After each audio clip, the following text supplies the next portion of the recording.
Hello everyone, आप सभी का स्वागत है। एंड आज का जो सीरीज है इसमें हम लोग क्या करने वाले हैं, आपका 27 अप्रैल से लेके आपका 3 मई तक जितना करंट अफेयर है एंड किसी भी कारण की वजह से आपका करंट अफेयर अगर मिस हो गया है तो वो सारी चीज़ें आपका एक साथ यहाँ पे जो है वो कवर हो जाएगा। एंड रिवीजन का भी चिंता नहीं करना है क्योंकि हम लोग रिवीजन भी साथ के साथ करते जाते हैं।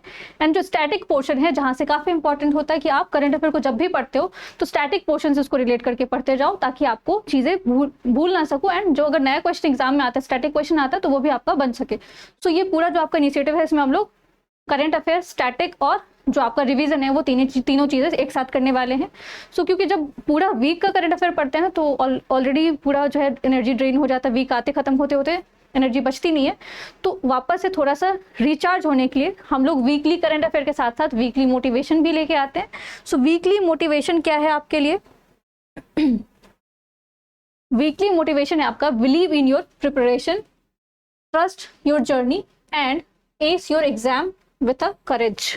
अब तैयारी से एक चीज़ याद आई कि आपका रिसेंट अभी फिलहाल में आपका जो है एडुनाचल ने एक इनिशिएटिव लिया है, एडुनाचल प्रैक्टिस हब करके, ठीक है, जिसके तहत ये होने वाला है कि अगर आप वनडे एग्जामिनेशन की तैयारी कर रहे हो एंड तैयारी करने के टाइम पे अगर आपको किसी तरह की दिक्कत आ रही है, बहुत तरह की दिक्कत आती है, खासकर आप बहुत अच्छा तैयारी कर लेते हो उसके बाद भी एग्जाम नहीं निकल पाता है, उसके कारण ये होते हैं कि आप अच्छे से प्रैक्टिस नहीं कर पाते हो या फिर मॉक टेस्ट नहीं लगाते हो। सो ये जो आपका पूरा सीरीज है उसके तहत आपको क्या होने वाले, बहुत सारे मॉक टेस्ट मिलने वाले हैं। एंड मॉक टेस्ट को उससे आप उसको एनालिसिस भी आपको किया जाएगा, आप खुद को एनालाइज कर सकते हो एंड उससे आपका इंप्रूवमेंट कैसे होगा। एंड मॉक टेस्ट के साथ साथ जो है उसमें बहुत सारी चीज़ें जैसे कि जीएस को कवर करवाया जाएगा वहाँ पे आपका। इसके अलावा जो आपका रीजनिंग है, बहुत सारे बच्चों को मैथ्स फोबिया होता है तो मैथ्स का भी फोबिया आपका दूर हो जाएगा वहाँ पे प्रैक्टिस सेशन के तहत। रीजनिंग भी रहेगा एंड करंट अफेयर भी आपको वहाँ पे मंथली वाला भी मिलेगा एंड 6 मंथ वाला भी करंट अफेयर एक साथ आपको मिल जाएगा, जिसमें आपको अलग अलग सोर्सेज को रेफर करने की जरूरत नहीं है। तो वो आपकी तैयारी को एकदम जो है वो स्मूथ बनाने के लिए आपका एडुनाचल प्रैक्टिस हब जो है वो इनिशिएटिव लाया गया है। एंड बहुत से अगर आप किसी तरह की आपको कठिनाई आ रही है, प्रॉब्लम आ रही है, तो आप उस चीज़ से जुड़ सकते हो एंड जुड़ने का आपको काफ़ी ज़्यादा फायदा मिलेगा जब आप उससे जुड़ोगे, ठीक है। सो चलो अब आते हैं क्लास पे। सो बिलीव इन योर तैयारी में अपने आप जो भी तैयारी कर रहे हो ना, अगर सही डायरेक्शन में तो उस पर भरोसा दिखाना पड़ेगा। आप नहीं भरोसा दिखाओगे तो कोई और भरोसा नहीं दिखाएगा। Trust your journey and courage, ठीक है, करेज भी दिखाना पड़ेगा, आपको ही दिखाना पड़ेगा, आपके बदले कोई और नहीं दिखा सकता। अगर आप अपने ऊपर भरोसा नहीं रखोगे तो कोई और तो नहीं करेगा भरोसा, ठीक है। So now one by one question देखते हैं। फर्स्ट क्वेश्चन आपका मिलिट्री एक्सरसाइज से रिलेटेड है एंड ऑल टाइम फेवरेट है, एग्जाम में मिलिट्री एक्सरसाइज पूछा जाता है। सो भारत और श्रीलंका के बीच में आपको इन SLN डाइव एक्स करके 2026 नामक जो है अभ्यास कौन सा संस्करण आयोजित किया गया? So which edition the diving exercise named in SLN डाइव 2026 was conducted between India and Sri Lanka? So कौन सा एडिशन था ये? 4th एडिशन था, 4th नंबर का एडिशन है, इंडिया और श्रीलंका के बीच में हुआ है। थोड़ा सा इस एक्सरसाइज के बारे में भी देख लेते हैं। सो ये अभी जो है ये एक्सरसाइज कहाँ पे हुआ? कोलंबो में हुआ, श्रीलंका में हुआ है। इसके अलावा जो है ये फोकस किस चीज पे रखा? Under water operation and to enhance the maritime security को इनहेंस करने के लिए, उसको और स्ट्रेंथन करने के लिए, क्योंकि अगर देखोगे तो हाल फिलहाल में सबसे बड़ा जो समस्या है वो आपको इससे भी जुड़ा हुआ है, तो इन सारी चीजों को टैकल किया जाएगा। इसके अलावा जो है आपको इसमें निरीक्षक आपको पूछा जा सकता है कि इंडियन नेवी ने किसको डिप्लॉय किया था, तो INS निरीक्षक को किया था। तो हो सकता है कि इंडियन पूछा जाए कि निरीक्षक आपको न्यूज में था, ये क्या चीज है? तो ये INS है, ठीक है, जो कि कहाँ पे भेजा गया था इसको? तो इसी एक्सरसाइज के दौरान भेजा गया था। इसके अलावा जो है ये एक्सरसाइज से एक और चीज को सपोर्ट मिलेगा। इंडिया का एक आपका प्रोजेक्ट है जो कि महासागर करके इंडियन ओशन के लिए है, और इंडियन ओशन से जितने भी आपको जुड़े हुए कंट्री वहाँ पे आपको हेल्प प्रोवाइड किया जाता है एंड बहुत सारी इसमें एक्सप्लोर की जाती है चीजों को। तो महासागर प्रोजेक्ट भी से जुड़ा हुआ है। इसी साल 2026 में आपका फैब में मिलान एक्सरसाइज हुआ था, ठीक है। सो मिलान एक्सरसाइज आपका मल्टीलेटरल एक्सरसाइज है, बायलेटरल नहीं है, ठीक है। तो इसमें आपको कंट्री याद करने की बिल्कुल भी जरूरत नहीं है। मिलान एक्सरसाइज पहला मिलिट्री जो है, ये पहला एक्सरसाइज 1995 में हुआ था, ठीक है। तो मिलान एक्सरसाइज याद रखना, आपको पूछा जा सकता है। बायलेटरल बोले जाएगा तो गलत हो जाएगा, मल्टीलेटरल है। फिर इसके अलावा मालाबार एक्सरसाइज, मालाबार एक्सरसाइज जो है इसमें 4 कंट्री पार्टिसिपेट करती है, ठीक है। क्वाड करके नाम अगर आपको याद हो तो मालाबार एक्सरसाइज से जुड़े हुए। इसके अलावा एक एक्सरसाइज है जो कि न्यूज में है एंड मोस्ट प्रोबेबली आपको किसी एग्जाम में आएगा, बट इससे इंडिया नहीं जुड़ा हुआ है। फ्रीडम शील्ड है, ठीक है, फ्रीडम शील्ड। ये USA और साउथ कोरिया के बीच में ये मिलिट्री एक्सरसाइज आपको फ्रीडम शील्ड करवाया गया था। एंड नाटो तो बहुत ज्यादा न्यूज में आपको चल रहा है, ठीक है, किसी न किसी कारण की वजह से। तो नाटो ने भी एक मिलिट्री एक्सरसाइज करवाया था जिसका नाम है कोल्ड रिस्पॉन्स। कोल्ड रिस्पॉन्स किसका मिलिट्री एक्सरसाइज है? नाटो का। तो एक करंट अफेयर था इसमें, साथ में बहुत सारे रिवीजन क्वेश्चन भी आपको मिल गए होंगे। नाउ नेक्स्ट क्वेश्चन देखते हैं, ये बुक एंड ऑथर से रिलेटेड क्वेश्चन है and book and author all time favourite है, ये क्वेश्चन आपको कहीं ना कहीं मिलेगा एग्जाम में, ठीक है, क्योंकि ये बुक अगर देखा जाए तो ये किसी और बुक से भी जुड़ा हुआ है, ठीक है, किसी और बुक से जुड़ा हुआ है। वो बुक आपका पब्लिश नहीं हो पाया था, किसी भी कारण, पॉलिटिकल रीजन थे, जो भी कंट्रोवर्सी था, बट ये बुक पब्लिश हो चुका है, तो ये आपको एग्जाम में आएगा। जो अनपब्लिश बुक है उसके बारे में भी एक बार चर्चा कर लेंगे, ठीक है। सो पहले देखते हैं निम्न में से आपको किसने आपको हाल में ही लॉन्च एक बुक की है, ठीक है। उस बुक का नाम है आपको curious and the classified unearthing the military myths and mysteries. ये बुक किनके द्वारा जो है वो लिखा गया, कौन है इसके ऑथर? सो इनके ऑथर आपको मनोज मुकुंद नारवाने, ठीक है, मनोज मुकुंद नारवाने। ये आपको फॉर्मर इंडियन चीफ रह चुके हैं आर्मी के, तो इनका नाम ऐसे आपको याद रखना है। इसके अलावा जो हमने बात किया अनपब्लिश्ड बुक, जो बुक आपको पब्लिश हुआ ही नहीं बहुत सारी कंट्रोवर्सी की वजह से, वो बुक था आपका 4 स्टार डेस्टिनी, ठीक है। ये बुक पब्लिश नहीं हुआ और ऐसा बोला जा रहा है कि इसी बुक के कुछ अंश है जिसको इस बुक के फॉर्म में पब्लिश किया गया है। तो इस बुक का नाम आपको याद रखना है। अब बुक से है तो बुक से कुछ और भी करंट अफेयर था आपका, द पावर ऑफ कंपैशन, करुणा करके, द पावर ऑफ कंपैशन, ठीक है। ये बुक था किनका? कैलाश सत्यार्थी का, ठीक है। ये भी आपको बहुत सारे लंबे समय से न्यूज में चले किसी न किसी कारण की वजह से, तो उनका भी बुक नाम याद रखना है। इसके अलावा mother Mary come to me, ये भी एग्जाम में पूछा गया, ठीक, कम टू मी, ये बुक किसका है? ये इसका आंसर आप लोग करोगे क्योंकि ये बहुत ही रेनाउंड आपको ऑथर है एंड बहुत सारे इनको प्राइज भी मिल चुके हैं। तो ये बुक किसने लिखा है और ये बुक आपको बहुत सारे एग्जाम में भी पूछे गए रिसेंटली जो एग्जाम हुआ। So mother Mary come to me, ये बुक जो है वो किसने लिखा है, ये आप लोग कमेंट सेक्शन में बताना, क्योंकि मैंने बोला कि बस मैं आपको नहीं बताऊंगी, आप लोग भी कुछ क्वेश्चन के आंसर करोगे, ठीक है। नाउ नेक्स्ट जो क्वेश्चन है ये आपका अपॉइंटमेंट से, नियुक्ति से है, तो अपॉइंटमेंट भी है क्योंकि करंट अफेयर का पार्ट है, तो आप उसको स्किप नहीं कर सकते। एंड रिसेंट अपॉइंटमेंट जो वो सवाल आपको पूछे जाते हैं।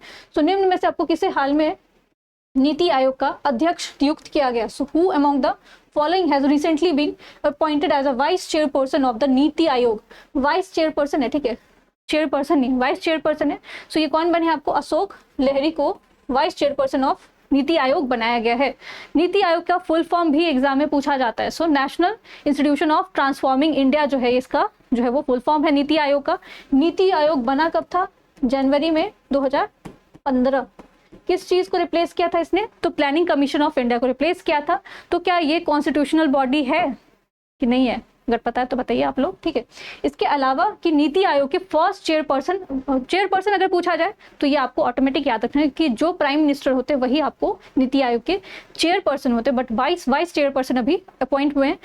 बट एग्जाम में ये भी पूछ दिया जाता फर्स्ट जो है वो वाइस चेयरपर्सन कौन थे?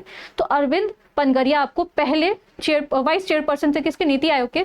अब यहाँ पे नीति आयोग आया ना, तो एक और चीज याद रखना कि लास्ट मंथ मार्च में आपको एक और अपॉइंटमेंट हुआ था, ठीक है, लास्ट मंथ। नीति आयोग के सीईओ, चीफ एग्जीक्यूटिव ऑफिसर कौन बनी है? तो ये निधि चिब्बर बनी है।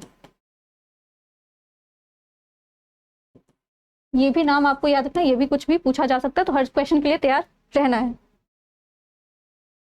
नेक्स्ट क्वेश्चन आपका स्पोर्ट्स से रिलेटेड है, खेल कूद से रिलेटेड है। सो निम्न में से किस देश में आपको थॉमस एंड उबेर कप 2026 का उद्घाटन किया गया? In which of the following countries was the Thomas and Uber cup 2026 inaugurated?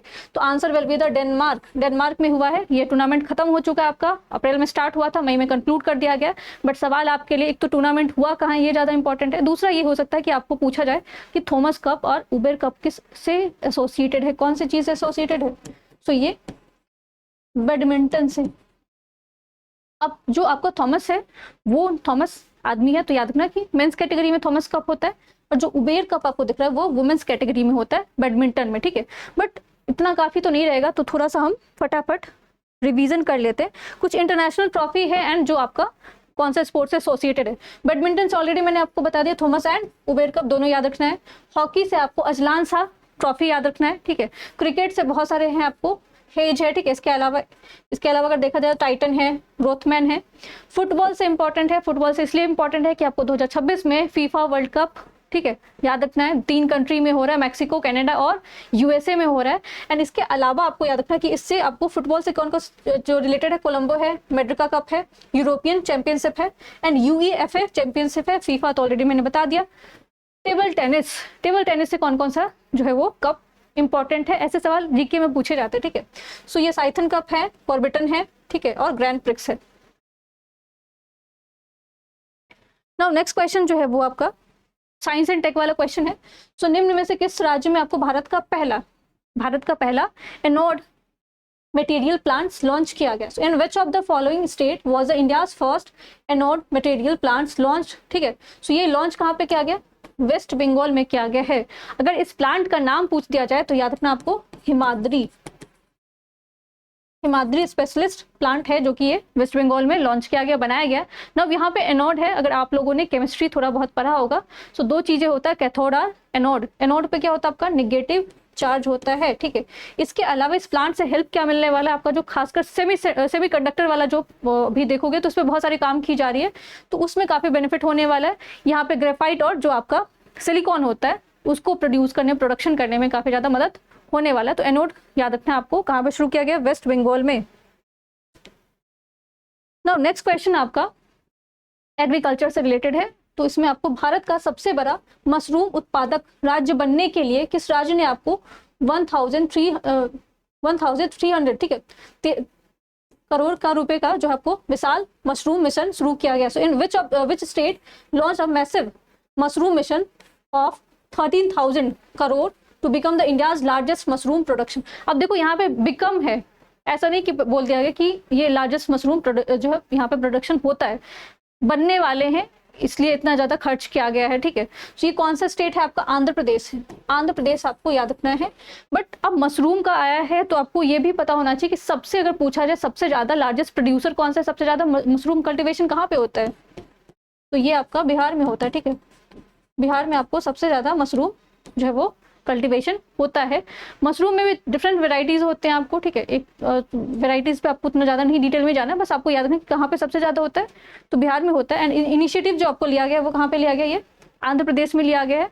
And बहुत सारी चीजें हैं, जैसे कि आपको यहाँ पे मैप में दिख रहा होगा कहाँ पे मशरूम होता है। पंजाब में होता है, हरियाणा में होता है, गुजरात, महाराष्ट्र, केरला, तमिलनाडु, उड़ीसा, त्रिपुरा, बिहार, उत्तर प्रदेश एंड हिमाचल। बट हिमाचल प्रदेश का अगर पूछा जाए मशरूम सिटी किसको बोला जाता है, मशरूम सिटी किसको बोला जाता है, तो ये सोलन वैली को बोला जाता है। ये सोलन जो आपका कहाँ पे? हिमाचल में, ठीक है। सोलन को हिमाचल का, ये इंडिया का जो है मशरूम सिटी बोला जाता है। सबसे ज्यादा अगर पूछा जाए मशरूम कौन से स्टेट में होता है, तो बिहार में होता है। एंड रिसेंटली आपको आंध्र प्रदेश में। आंध्र प्रदेश से एक और चीज याद रखिए आपको, ये प्रोजेक्ट हनुमान जो कि ह्यूमन और एनिमल कॉन्फ्लिक्ट को खत्म करने के लिए यहाँ पे लाया गया था। नेक्स्ट क्वेश्चन आपका स्पोर्ट्स से रिलेटेड है। एंड ये क्वेश्चन है आपका, निम्न में से किस देश में आपको काहिरा में आपको आयोजित किए गए ISS जूनियर वर्ल्ड कप 2026 में पहला स्थान हासिल किसने किया? So which of the following countries secured the first place in the ISS junior world cup 2026 जो कि कायरो में हुआ? ये कहाँ पे आपका? इजिप्ट का कैपिटल है। सो इसमें सबसे टॉप किसने किया? तो हमारा देश है, ठीक है। याद रखना आपको इंडिया, और बार बार बता रही हूँ 2025 में भी इंडिया का बहुत अच्छा परफॉर्मेंस था किसमें? स्पोर्ट्स में। और 2026 में भी काफी अच्छा परफॉर्म करी, बहुत सारे, क्रिकेट के अलावा भी अगर आप देखोगे तो बहुत सारी चीजों में। सो इंडिया का फर्स्ट रैंक था ना। यहाँ पे हो सकता है कि गोल्ड मेडल पूछ दिया जाए, कितना जीता इंडिया ने। सो मेडल टैली में अगर देखा जाए तो इंडिया का पहला रैंक है, ठीक है। टोटल 5 गोल्ड है, 6 सिल्वर है, 5 ब्रॉन्ज मेडल है। एंड टोटल मेडल पूछा जाए तो 16 है, जो कि सबसे ज्यादा है, ठीक है। सेकेंड नंबर पे आपको ये IAN जो लिखा है ना, इसका मतलब होता है इंडिपेंडेंट, ठीक है। ये अपने किसी कंट्री से रिलेट होकर नहीं खेलते, ये इंडिविजुअली प्ले करते हैं। इसके थर्ड पे याद रखना आपको फ्रांस है। तो फर्स्ट ही एग्जाम में आएगा तो फर्स्ट के लिए तैयार रहना है, ठीक है। फर्स्ट पे कौन है? इंडिया है। और कितना गोल्ड है? 5 है। टोटल कितना है? तो 16 मेडल है। नाउ नेक्स्ट क्वेश्चन आपका, दुनिया में रक्षा खर्च करने वाला भारत को कौन सा सबसे बड़ा देश बन गया, ठीक है। So which position was India's attain the among the world's largest defence spender, ठीक है। सो डिफेंस पे अगर देखा जाए खर्चा, तो अगर आपने GDP आप देखोगे तो हमारे डिफेंस पे काफी ज्यादा खर्च रहता है। बट अगर पूछा जाए सिप्री के रिपोर्ट के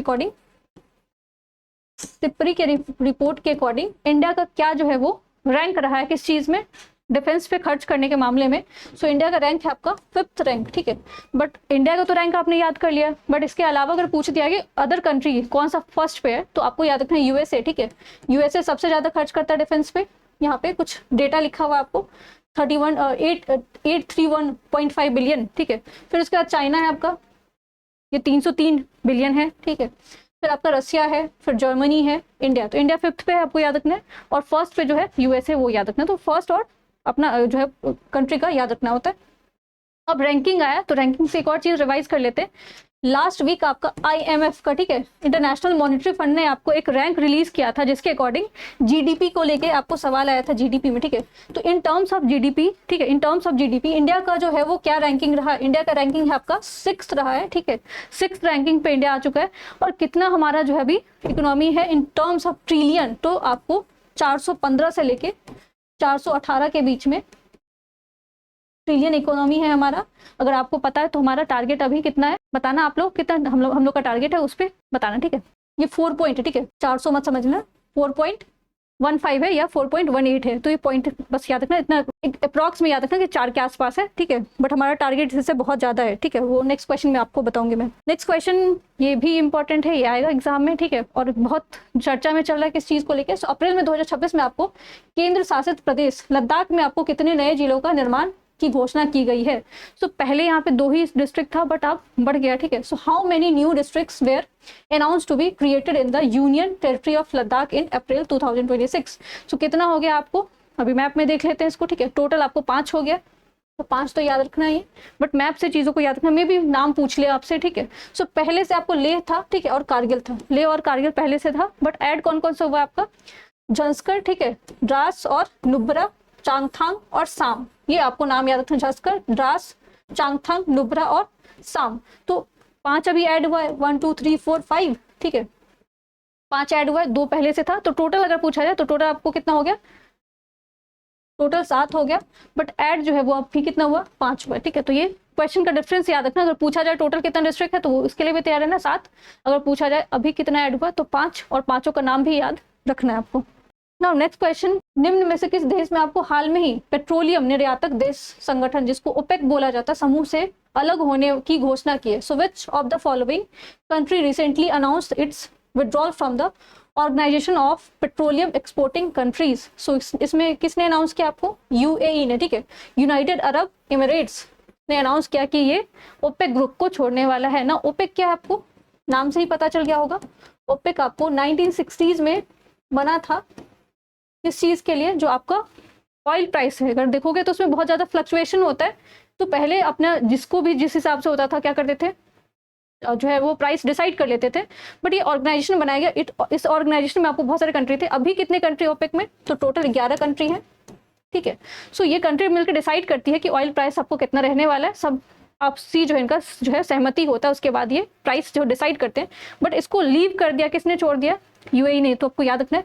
बट ऑर्गेनाइजेशन लीव करने की अगर बात आई है तो अभी तो इनका नाम याद हो गया, बट अगर आपको हाल फिलहाल में याद हो तो WHO को, ठीक है, वर्ल्ड हेल्थ ऑर्गेनाइजेशन को छोड़ने वाला देश कौन सा था? यूएसए, ठीक है। यूएसए बहुत सारे और चीजें, जैसे कि इंटरनेशनल सोलर अलायंस है, उसको भी छोड़ने की बात की, एंड बहुत सारे ऑर्गेनाइजेशन जिसको बोल रहा है कि वो उसमें मेंबर नहीं रहने वाला है, ठीक है। नेक्स्ट क्वेश्चन अगेन फर्स्ट वाला है। सो निम्न में से किस राज्य में आपको भारत का पहला एकीकृत पुनर्चक्रण संयंत्र, ठीक है, स्थापित किया जाएगा? विच of the following state was India's first integrated recycling plant established? तो ये उत्तर प्रदेश सिकंदराबाद में, उत्तर प्रदेश के सिकंदराबाद में आपको ये प्लांट लगाया जाएगा। इस प्लांट का जो है वो कैपेसिटी आपको बहुत ज़्यादा है, खासकर इसमें बोला जा रहा है कि 98% जो है आपको जैसे कि लिथियम बैटरी वगैरह होगा, एंड बहुत सारी चीज़ें हैं जो कि आपको रिसाइकल नहीं हो पाती है। एंड यहाँ पे मेथड यूज़ किया जाएगा R2, ठीक है, R2 प्रोसेस है ये न्यूज़ में। R2 प्रोसेस रिसाइकलिंग प्रोसेस है, जिसका इस्तेमाल करके ये क्या करेंगे कि इन सारी चीज़ों को वापस से रीयूज कर सके, एंड जितना आपको हो सके इको फ्रेंडली बनाया जाए। नाउ नेक्स्ट क्वेश्चन है, निम्न में से किसने आपको 2047 तक भारत को 30 ट्रिलियन, जो हमने अभी जस्ट बात किया था जब रैंक के बारे में बता रही थी, IMF के बारे में बताया मैंने आपको कि इंडिया का अभी कितना है ट्रिलियन, कितने ट्रिलियन है? 4.15 है, बट हमारा टारगेट कितना है? 30 ट्रिलियन का है, ठीक है। सो डॉलर अर्थव्यवस्था बनाने के लिए जो है इनिशिएटिव लिया गया DPI at the rate of 2047। Road map जारी किसने किया? So which of the following release the DPI at the rate of 2047 road map to make India's 30 trillion economy by 2047? So ये करने वाला कौन है? आपको नीति आयोग का ये इनिशिएटिव है। तो आपको याद रखना DP eight the rate of 2047, ठीक है। ये किसका इनिशिएटिव है? नीति आयोग का। अब ये देख रहे हो आपको PIB का न्यूज़ है, ठीक है। सो इसी पे रिलाई करना है आपको। एंड ये पूछने की संभावना है कि ये किसका इनिशिएटिव था। Next question again military exercise से है। सो निम्न में से किस राज्य ने भारत में आपको सेना द्वारा प्रगति अभ्यास के लिए पहला संस्करण 11 देशों के साथ। तो अगेन जो प्रगति एक्सरसाइज है वो आपका किस तरह का एक्सरसाइज है, ये मल्टीलेटरल एक्सरसाइज है, ये याद रखना आपको। और इसमें 11 देश पार्टिसिपेट करें। तो इसमें पूछा जा रहा है कि एक्सरसाइज आपको कहाँ पे हुआ है, ठीक है। तो ये एक्सरसाइज कहाँ पे हुआ, ये मेघालय में हुआ, ठीक है। तो प्रगति मल्टीलेटरल एक्सरसाइज है जो कि कहाँ पे कंडक्ट करवाया गया, मेघालय में कंडक्ट कराया, ये याद आपको रखना है। नेक्स्ट क्वेश्चन, इसमें से निम्न में से कौन भारत की पहली ट्रांसजेंडर क्रिकेट अंपायर बन गई है, ठीक है। So which of the following has become the India's first transgender cricket umpire. तो कौन बनी है ये, नाम आपको याद रखना, रितिका श्री, ठीक है। रितिका श्री जो है इनको पहली ट्रांसजेंडर अंपायर बनी है। एंड ये कौन से स्टेट से बिलोंग करती है, तमिलनाडु से, ठीक है। अगर हाल में एक और चीज न्यूज था आपको, अगर पूछा जाए कि first transgender member of parliament India में कौन है, तो ये मेनिका गुरु स्वामी। इसके अलावा एक और चीज कि अगर पूछा जाए फर्स्ट ट्रांसजेंडर महिला जो कि आपको जज रह चुकी हैं, तो ये आपको याद रखना है, मंडल करके कुछ है, ठीक है। ये भी वेस्ट बंगाल से बिलोंग करती है। जो आपको मैंने मेनिका के बारे में बताया, ये भी आपको राज्यसभा से जुड़ी हुई है एंड ये भी वेस्ट बंगाल से, ठीक है। सो अभी के लिए आपको याद रखना है फर्स्ट ट्रांसजेंडर क्रिकेट अंपायर पूछा जाए तो रितिका श्री का, जो कि तमिलनाडु से बिलोंग करती हैं। नाउ नेक्स्ट क्वेश्चन आपका डेज, इसके बिना तो आपका करंट अफेयर इनकम्प्लीट रहता है। सो निम्न में से किस दिन आपको हर साल अंतर्राष्ट्रीय मजदूर दिवस मनाया जाता है। एक मजदूर स्टूडेंट भी होते हैं, ठीक है। So on which of the following days is the international labour day celebrated. तो ये हर साल आपको 1 मई को सेलिब्रेट किया जाता है। और इसका अगर हिस्ट्री देखा जाए, इस बार थीम देख लेते बस, ensuring the health psychological working environment, ये थीम पूछ दिया जाता है, तो थीम याद रखना आपको। बट अगर हिस्ट्री बहुत लंबा चौड़ा कहानी है तो हम उतनी नहीं जाते। 1886 में आपको स्टार्ट हुआ था, ठीक है, शिकागो में सेलिब्रेट होना नहीं स्टार्ट हुआ था, बट 1886 में आपको हे मार्केट एक इंसिडेंट है जो कि आपको इससे रिलेटेड है, हे मार्केट। तो पूछा जा सकता है ये किस चीज से रिलेटेड है, शिकागो में हुआ था, जहाँ पे प्रोटेस्ट किया था किस चीज के लिए, 8 आवर जो है 8 घंटे की नौकरी होनी चाहिए, इस तरह का प्रस्ताव था। बट ये प्रोटेस्ट जो था वो वायलेंट हो गया, ठीक है, जिसमें बहुत सारे लोगों की जो है वो मृत्यु हुई, पुलिस भी थे और जो इसमें आपको लेबर जुड़े हुए थे इनकी मृत्यु हुई। इसके बाद जो है आपको 1889 में ग्लोबल लेवल पे जो है वो अडॉप्ट किया गया कि हम लोग क्या करने वाले, हर साल 1 मई को सेलिब्रेट करेंगे क्या चीज, लेबर डे। इंडिया में पूछा जाए, ठीक है, ये तो हमने ग्लोबल लेवल बात किया, क्योंकि 1889 में कौन रहे भारत में उस टाइम पे, अंग्रेज थे। तो 1923 में इंडिया में फर्स्ट टाइम आपको लेबर डे जो है सेलिब्रेट किया गया था, कहाँ पे, चेन्नई में। चेन्नई में फर्स्ट टाइम किया गया था। हिंदुस्तान किसान जो है वो लेबर करके कुछ ऑर्गेनाइजेशन था, बस आपको याद रखना 1923, बाकी डेट्स यहाँ पे लिखे हुए हैं। Now next question science and tech से रिलेटेड है। सो निम्न में से किस देश ने आपको Atlas drone swarm system, which of the following countries has inbuilt the Atlas drone swarm system. तो किसने क्या है ये, चाइना ने किया, ठीक है। अब इस सिस्टम में क्या यूनिक चीज़ है एंड क्या इसमें खतरा भी हो सकता है। सो इसमें अगर देखा जाए तो 2 व्हीकल्स यूज़ किया जाएगा, 2 व्हीकल्स यूज़ किया जाएगा एंड दोनों व्हीकल्स की जो कैपेसिटी अगर देखा जाए तो 48 करके 48 ड्रोन्स, मतलब एक टाइम पे 96 ड्रोन्स जो है उसका इस्तेमाल किया जा सकता है। एंड इसका जो है वो कम्युनिकेशन, इसके अलावा डिफेंस में भी यूज़ किया जा सकता है, तो काफ़ी ये घातक साबित हो सकता है। एंड अगर आप फिलहाल में देखा जाए तो ड्रोन का बहुत जो है वो मिसयूज़ हो रहा है, ठीक है।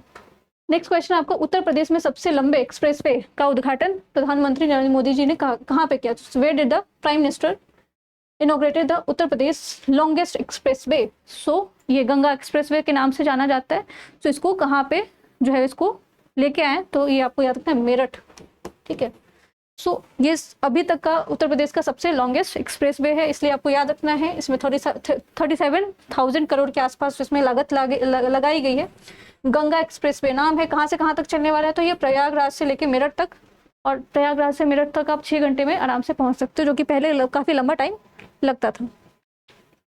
Next question again sports section से है। सो निम्न में से किसे भारतीय को बैडमिंटन वर्ल्ड फेडरेशन, ठीक है, BWF की परिषद में अध्यक्ष नियुक्त किया गया। So which of the following, ये चेयर करेंगे, ठीक है, प्रेसिडेंट नहीं है, आपको याद रखें, मेंबर बनी है किस चीज की, बैडमिंटन वर्ल्ड फेडरेशन की मेंबर बनी है। एंड ये कौन है आपको, PV सिंधु, ठीक है।